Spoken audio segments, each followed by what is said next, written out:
is the nicest word there is. So come on home for a trip down memory lane. Today, we'll be taking a closer look at Little House on the Prairie, the wholesome family drama that entertained us for nearly a decade and taught us valuable life lessons along the way. But behind the scenes, there was a far less wholesome world of intrigue and drama. I'm Nostalgic Nick with Do You Remember, here today with some stories that may alter how you see this television masterpiece. Everything seemed so clear-cut in the show. What you see is what you got, right? Open the gates to Walnut Grove and there are tons of secrets the cast and crew kept from even the biggest fans, and we have them here for you now. If you enjoy this throwback, give it a big little thumbs up for us, and subscribe to the channel to catch every nostalgic rewind. Come on, let's go home.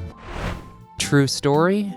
Little House on the Prairie was in fact adapted from a series of books by the real Laura Ingalls Wilder. But beyond the title, character names, and premise, the show quickly diverges from the books. The show changed many characters, and oftentimes made them up altogether. But this actually ended up being a pretty good thing. Most notably, Nellie, Willie, and Harriet Oleson did not have very large roles in the books. In fact, they were very minor characters. But I can't imagine the series without Nasty Nellie.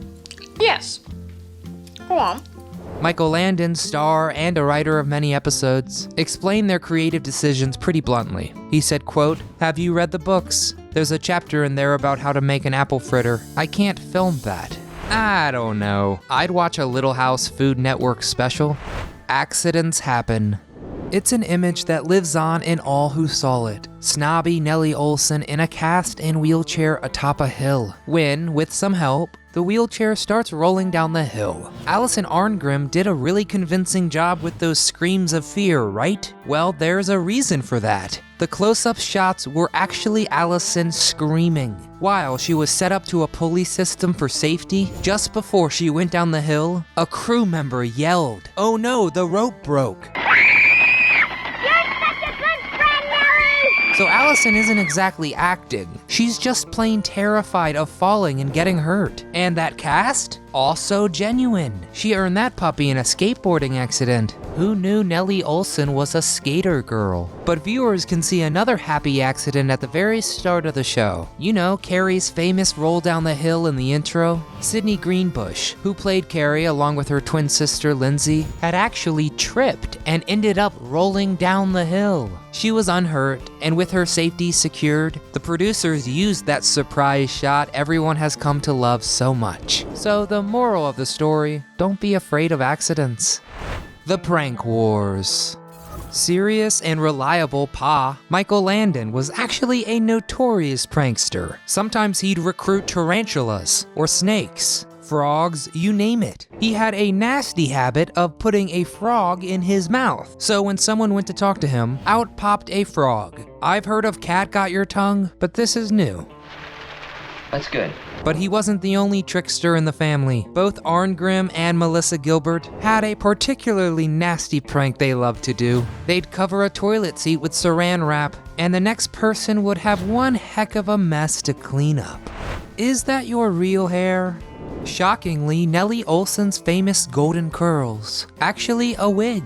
A really heavy one too. It actually damaged Alison's scalp after long periods of time with it on. Just one of the many brutal conditions the cast faced. And she wasn't the only one with altered looks. Michael Landon had actually started to go gray in his 20s. So anytime you see that thick brown hair, you're definitely seeing hair coloring product. I know you're disappointed. And that wasn't the only wardrobe hack he used. Pa stood at 5'9" in reality, but Landon didn't want anyone towering over the Ingalls patriarch, so he always wore heeled boots. And for extra insurance, he'd put himself higher up on a set of stairs, just in staircase. A grueling environment.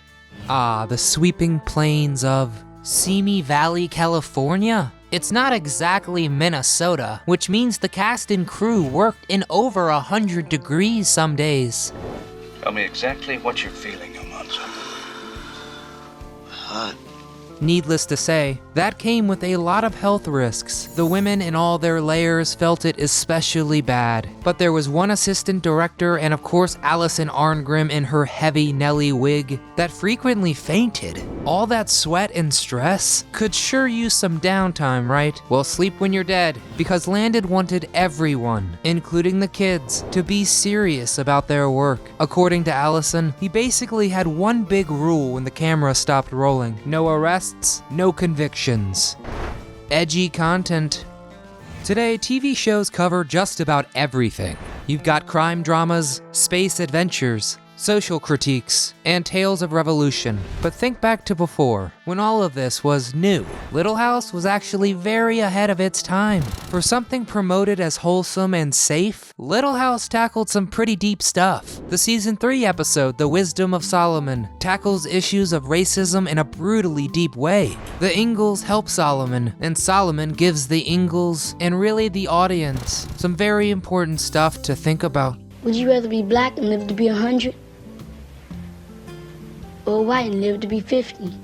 Then came season 7's infamous two-parter Sylvia that feels like something out of a horror movie. And of course, the real monster is mankind. There's a devil in you.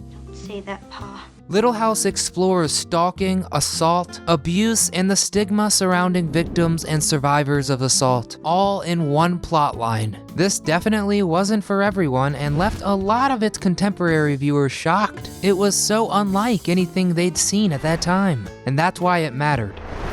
The Yellow Brick Road.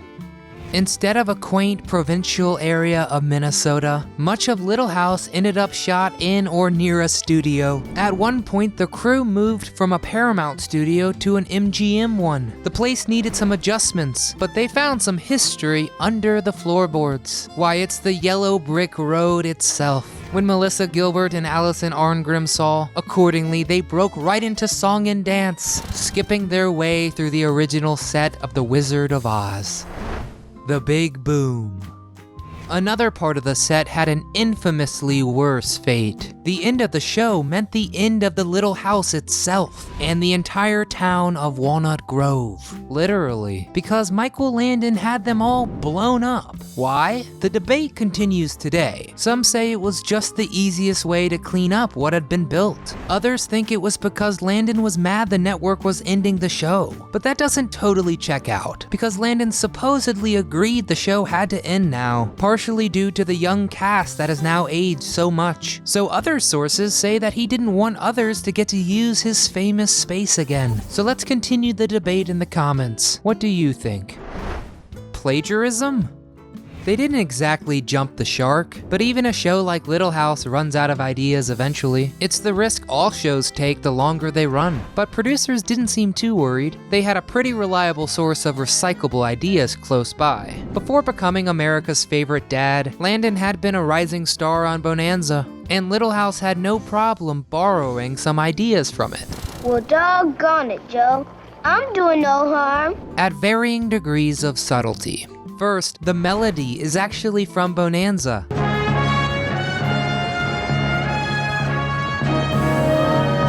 But the similarities extend to entire episode plots too. He was only 7, became he was only 12. In Bonanza, 2 kids stumble onto a bank robbery that cost one his life when he was just 7. In Little House, you guessed it, a 12-year-old gets fatally wounded in a bank robbery. Both episodes also have an intense revenge plot that really makes things darker. Anyone else getting deja vu?